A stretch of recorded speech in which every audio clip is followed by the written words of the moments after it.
Good morning, everyone. If everyone can head over to Isaiah 58, Isaiah chapter 58.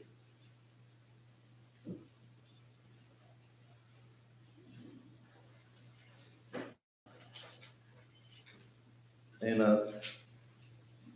this chapter has a lot of substance about actually Sabbath and also fasting, especially fasting. So I should have mentioned that first. Fasting and some Sabbath.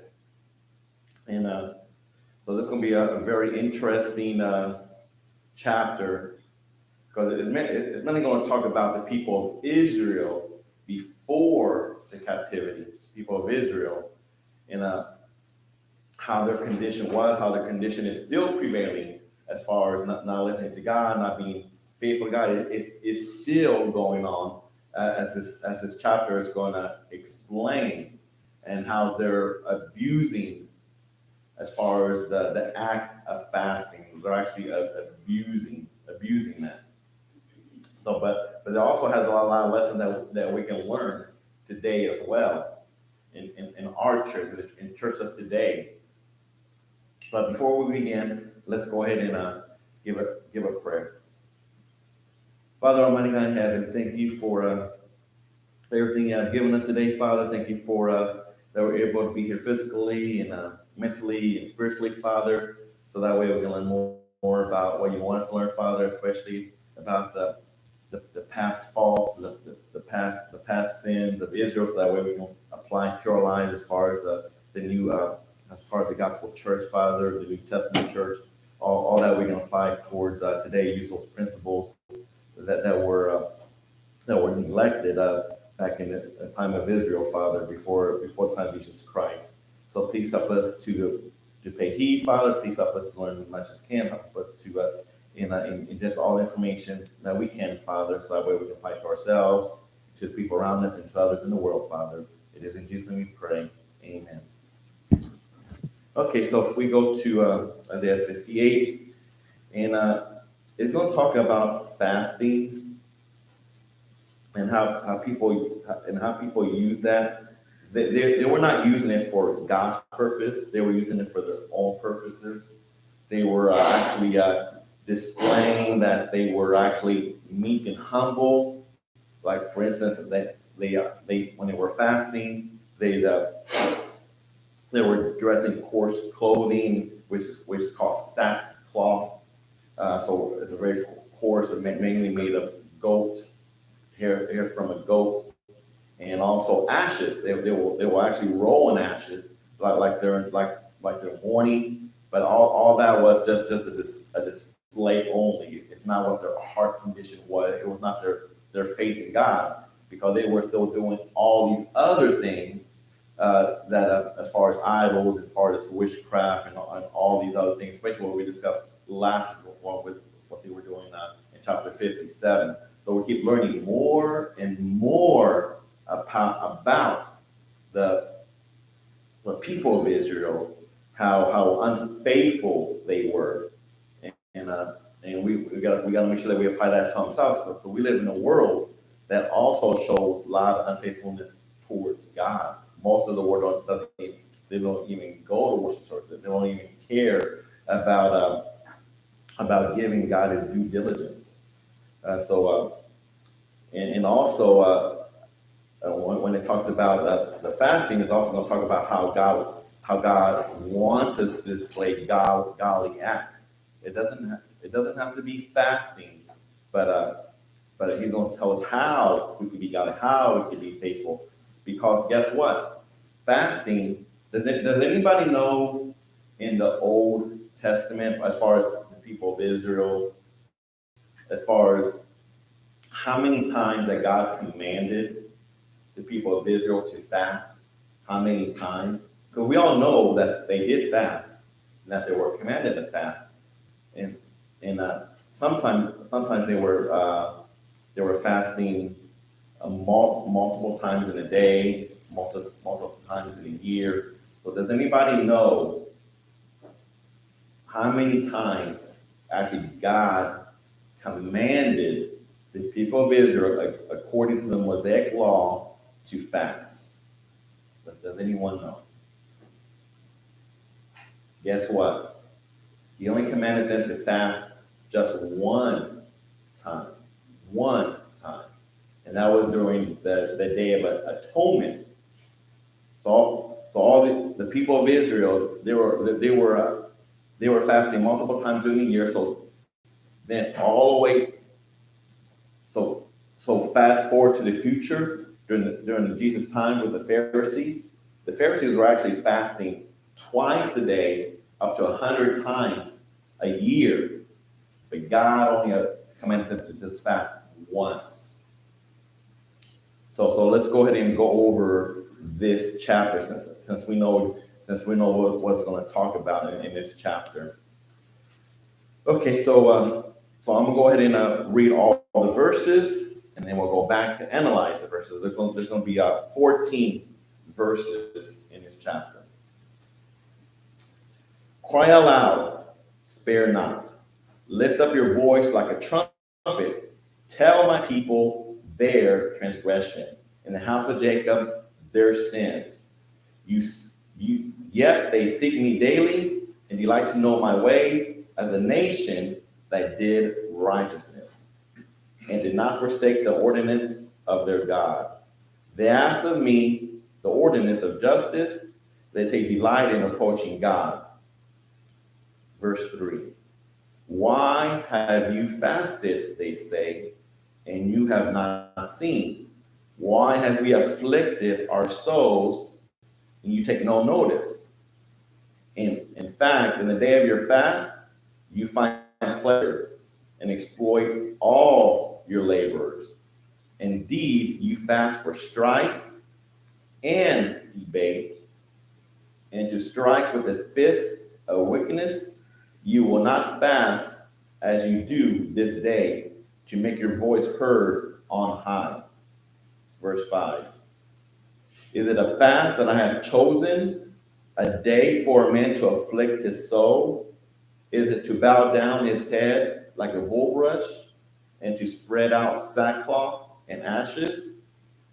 Would you call this a fast and an acceptable day to the Lord? Is this not the fact that I have chosen to loose the bonds of wickedness, to undo the heavy burdens, to let the oppressed go free, and that you may break every yoke? Now, verse 7. Is it not to share your bread with the hungry, and that you bring to your house the poor who are cast out? When you see the naked, that you cover them, and not hide yourself from your own flesh? Then your light shall break forth like the morning. Your healing shall spring forth speedily, and your righteousness shall go before you. The glory of the Lord shall be your rear guard. Then you shall call, and the Lord will answer. You will cry, and he will say, here I am. If you take away the yoke from your midst, the pointing of the finger and speaking wickedness, if you extend your soul to the hungry and satisfy the afflicted soul, then your light shall dawn in the darkness, and your darkness shall be as the noonday. The Lord will guide you continually and satisfy your soul in drought, and strengthen your bones. You shall be like a watered garden, and like a spring of water whose waters do not fail. Verse 12. Those from among you shall build the old waste places. You shall rise up the foundations of many generations, and you shall be called the repairer of the breach, the restorer of streets to dwell in. Verse 13. If you turn away your foot from the Sabbath, from doing your pleasure on my holy day, and call the Sabbath a delight, the holy day of the Lord honorable, and shall honor him, not doing your own ways, not finding your own pleasure, nor speaking your own words. Verse 14. Then you shall delight yourself in the Lord, and I will cause you to ride on the high hills of the earth and feed you with the heritage of Jacob, your father. The mouth of the Lord has spoken. Okay, so the first five, or it's gonna be the first five verses is going to talk how they're hypocrites as far as fasting, because they only show it outwardly, not inwardly. So let's go ahead and see what verses verses 1 and verses 2 say. Cry out loud, spare not. So we have to have a lot of people, especially preachers in this day, make sure that the congregation listens, make sure that they are bold to God's word. Here it says, cry. He's telling Isaiah, cry out loud, spare not. Because we know what's going to happen. Remember, this is before captivity, and because of their evil ways, just 100 years later, they're going to be captive to Babylon. So that's the reason God is telling Isaiah to plead with them. Cry aloud, spare not. Lift up your voice like a trumpet. Lift up your voice like a trumpet. Does that verse almost sound familiar? Where it says, lift up your voice like a trumpet. Because remember, when Jesus, during the second coming of Jesus Christ, I think it's in Second Thessalonians in chapter 4, about how when Jesus comes, it's going to be like the God of the trumpet, and Jesus is going to have the voice of an archangel. So the whole world is going to hear that. But here, he wants all the people of Israel to hear what God has to say about their so-called fasting. And it says here, so tell my people their transgression, in the house of Jacob their sins. Yet they seek me daily. So they try to seek him daily, and they delight to know my ways. As a nation, they try to do righteousness, but it says, and did not forsake the ordinance of their God. So basically, when it says do not forsake the ordinance of their God, with my studies, the commentaries that I read, when it says do not and did not forsake the ordinance of their God, meaning that on the day that they're supposed to fast, which is Atonement Day, they did not do. So they forsook that. So then, and the next verse says here, they ask of me the ordinance of justice. They delight in approaching God. So they delight in approaching God. That's the ordinance of justice. So these people are asking basically for God to guide them, for God to be with them. They're asking for the help of God. But yet, they don't even follow God. They don't follow his commandments. But yet they're asking this from God. It's almost like us today. We don't go to church services. We don't do any Bible study at home. We don't try to be the light to the community. We don't try to actually give the gospel to people. But yet we try to ask God to help us in our current situation. Try to have God bless us, but yet we don't do anything. Just like people in Israel, they were not doing what they're supposed to. They were neglecting and doing things. So let's go ahead and read on. It says here, verse 3, why have we fasted, they say, and you have not seen? Why have we afflicted our souls, and you take no notice? So basically they're saying, see, God, we're fasting for you. You should be doing things for us. Why don't you listen? We're fasting for you. But keep in mind, though, God did not command them to fast like what they were doing, only for that one day. Even if they were doing it sincerely, as far as all these fastings, it was still going against God's will, because God did not command. Even if they were doing this, trying to please God, but they weren't. They were not even doing that sincerely. It says here, in fact, in the day of your fast, you find pleasure So this was God telling to them that they find pleasure in their fast. And then these are worldly pleasure. And it says, and exploit all your laborers. So when it says laborers on there, I'm reading the New King James Version. It might say servants in some other versions, but basically these are servants of the people of Israel, and because back then they will have servants. If somebody was indebted to someone else, you'd be a servant to that people. It's not the kind of slavery that they had in England. It was kind of different. So, but they did have servants, they did have slaves, but it was a different kind, not the same kind of like 1800. But what they're doing here, though, what it's saying here is that they exploited the labor. Even though they did fasting, but the servants and the laborers and the slaves, they still had them working. They did not actually have them fast as well. So even though they will fast, they will actually take advantage of the servants and have them work without actually taking time to serve God. And it says here in verse 4, it's going to talk how they actually fought among themselves because of fasting. It says, indeed, verse 4, indeed you fast for strife and debate. So there was conflict among the people of Israel because of fasting. It's almost like let me see here. It's almost like doing extra chores.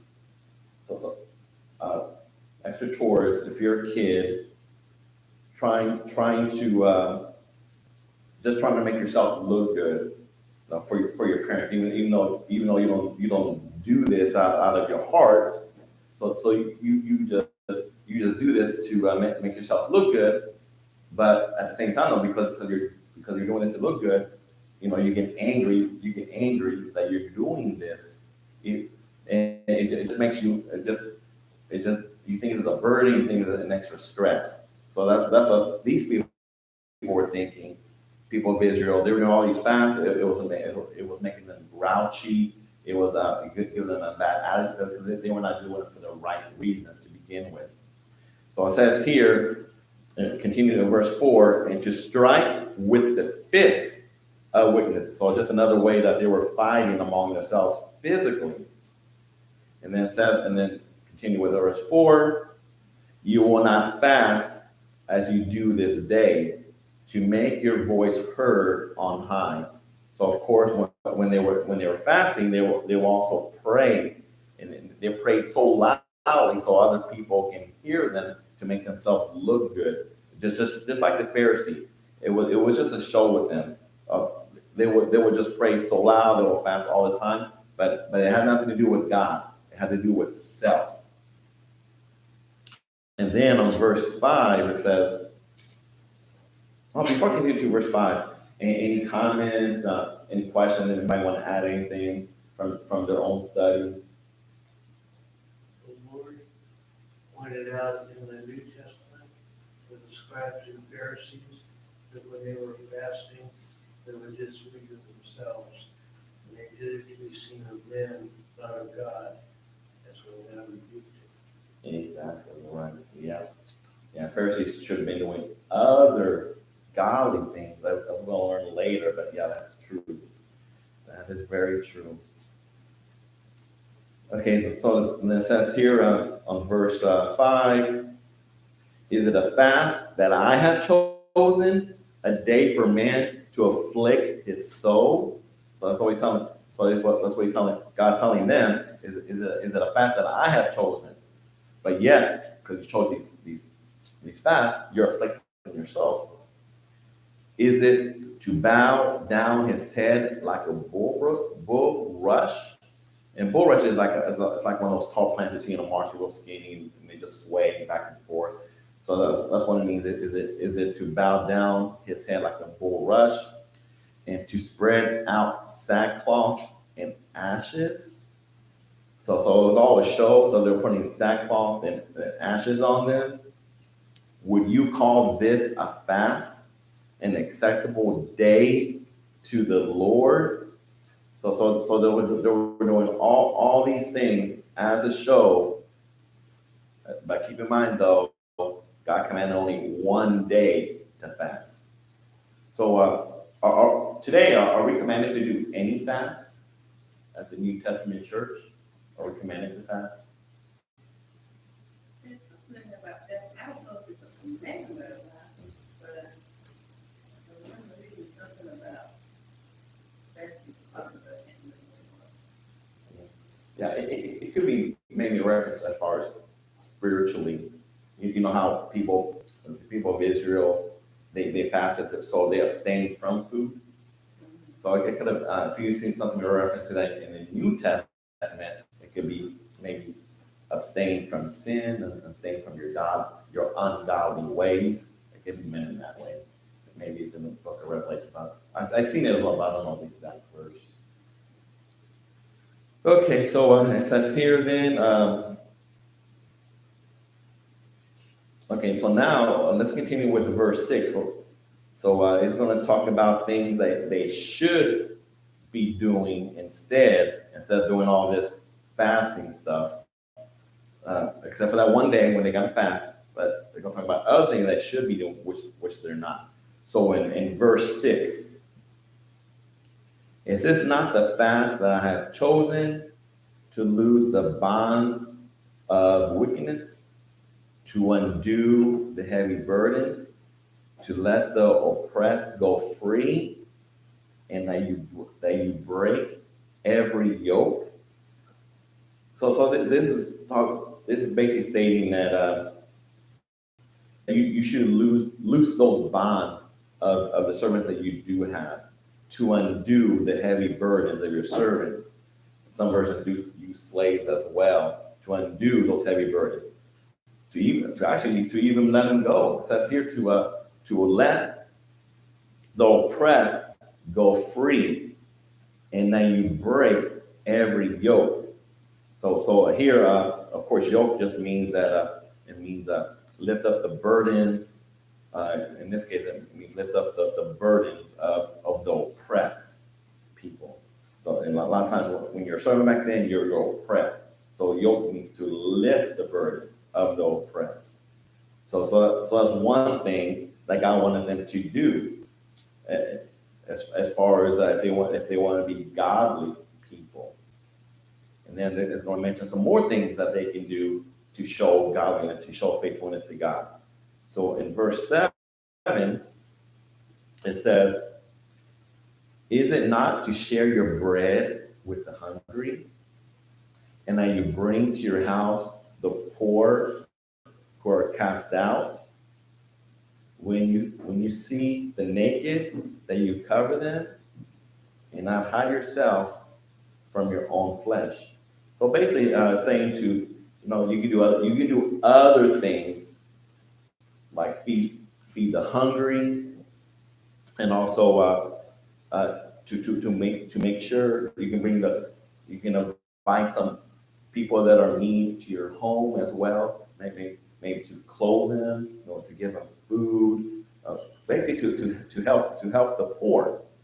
And of course, all these commandments are also in the New Testament as well. To feed the hungry, to clothe the poor. All that is also in the New Testament. So that applies to us today. But the reason it's mentioning here is because of the people of Israel.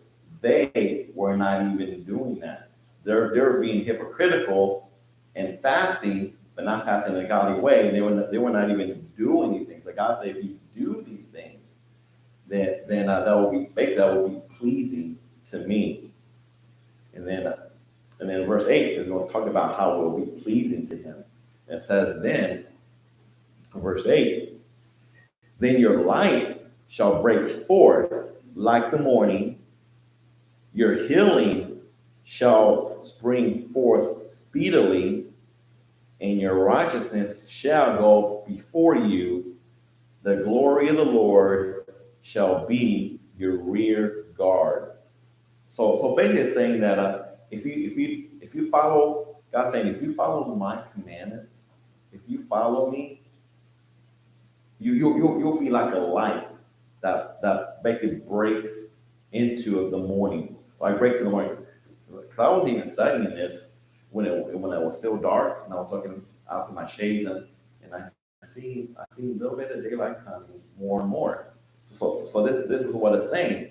It's almost like that. That if you are faithful to God, do His commandments, you're gonna be that just shining out of that darkness.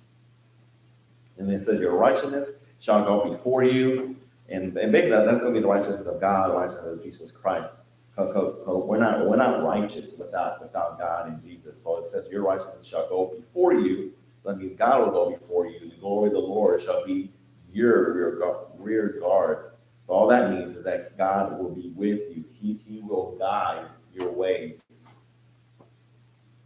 So we got to keep in mind that applies to us today. That if we want God to be with us and to guide us, bless us, to prosper us, we got to make sure that we actually are faithful to God first, faithful to God, then He'll be faithful to us. So that applies to us today. Okay, and then in verse 9 is going to talk about further about the benefits of being faithful to God.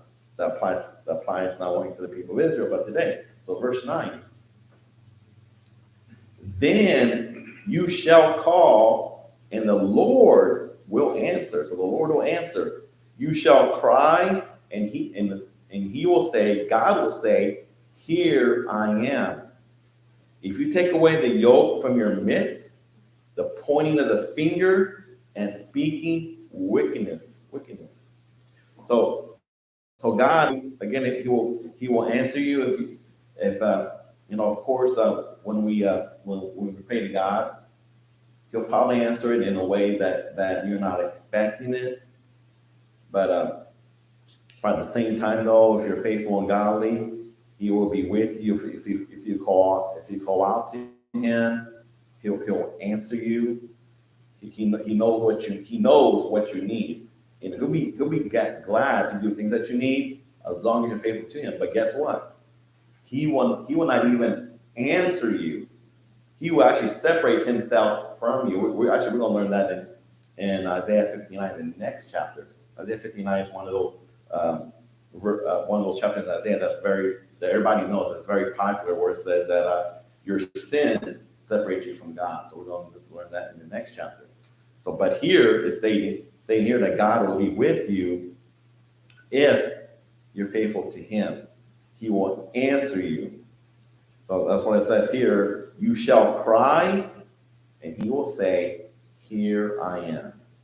And wouldn't that be nice that you're a faithful child of His, and you cry out to Him, and God just tells you, here I am. He's just there for you. Okay, so now it says here, the last part of verse 9, if you take away your yoke from your midst, or if you take away these burdens, basically, from your midst, the burdens that your servants have, or burdens that you're applying on other people, because here it says the next sentence there, the pointing of the finger and speaking wickedness. So when it says here the pointing of the finger, basically you're when you point at someone, you're basically you're in conflict with someone. You actually want to tear that person down. I also, when I was studying about this, I also mentioned the middle finger as well. It says here pointing finger, but also it could be any kind of finger gesture.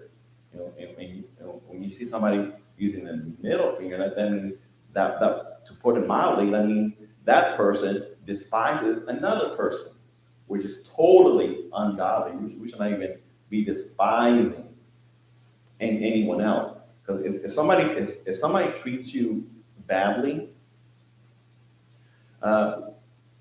keep in mind though that as long as you're a discernment of God, He will actually be God will actually be your protector. He will handle all things for you. So we got to make sure we don't take things into our own hands and show ungodliness in the process. So that's what it means: pointing the finger and speaking wickedness. Wickedness. For some reason, I even can't say that word. Wickedness. Okay, verse 10. It's saying, if you extend your soul to the hungry and satisfy the afflicted soul, then your light shall dawn in the darkness, and your darkness shall be as the noonday. So it's saying here that extend your soul to the hungry. So basically what that means is that make sure that you give people, not necessarily food, because it was already talked about as far as sharing food to people that are in poverty, verse 7. When it says here, though, when it says as far as being hunger, okay, maybe Bible readers, please.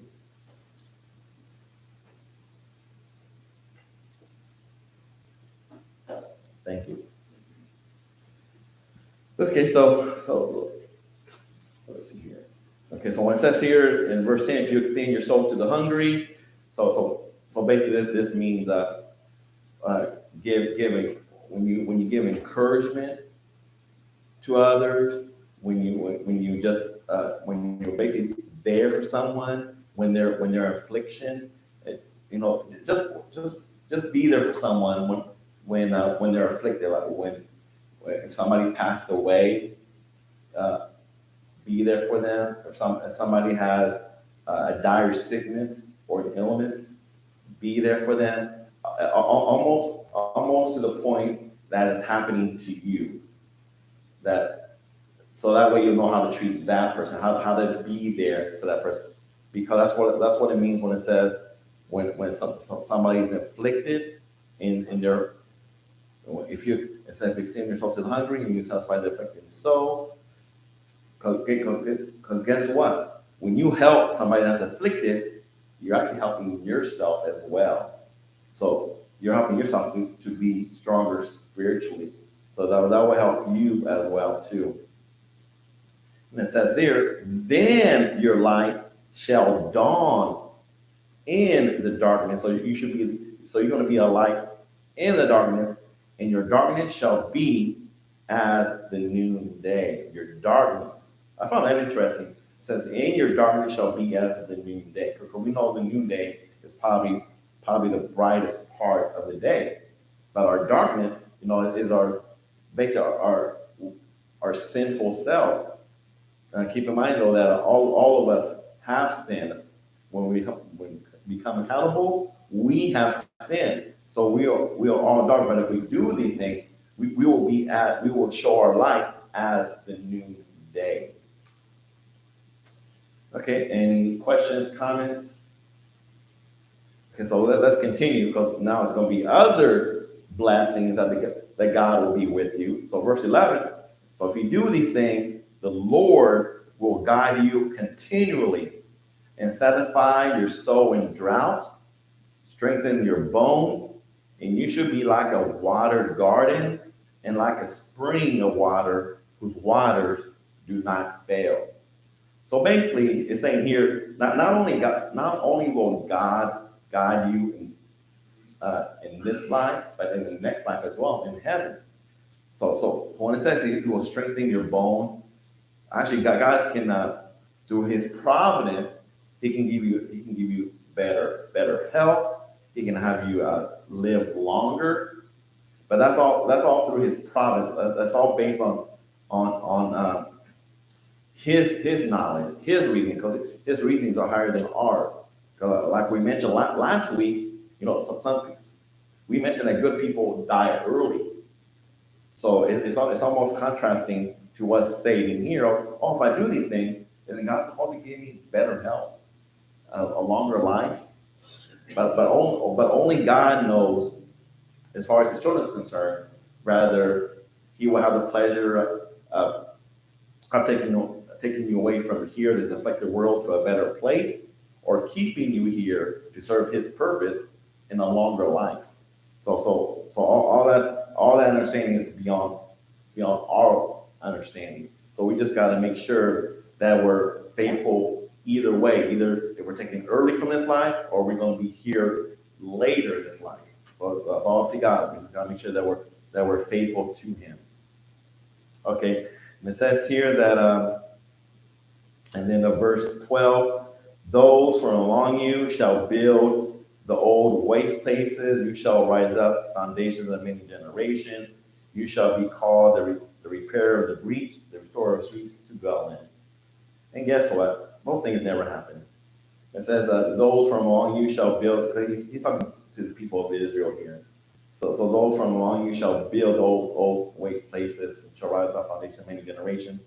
So he's talking about the people of Israel, that if you're faithful to me, I will have things restored. You shall restore them. Shall rise up foundation of, you shall raise up the foundation of many generations. You shall be called the repairer of the breach. Keep in mind, during this time, the people in northern Israel, they're already captive to the Assyrians. They're already gone. These are the people. These are people in Isaiah time that are still there, the southern kingdom. So he was saying here, if you're faithful to me, I will build everything for you. I will restore everything for you. But guess what? The people of Israel did not heed God. They were unfaithful. So nothing was ever restored. But God said, I will do these things if you are faithful to me. So again, if I read verse 12, those from among you shall build the old waste places. You shall raise up the foundation of many generations. And you shall be called the repairer of the breach, the restorer of streets to dwell in.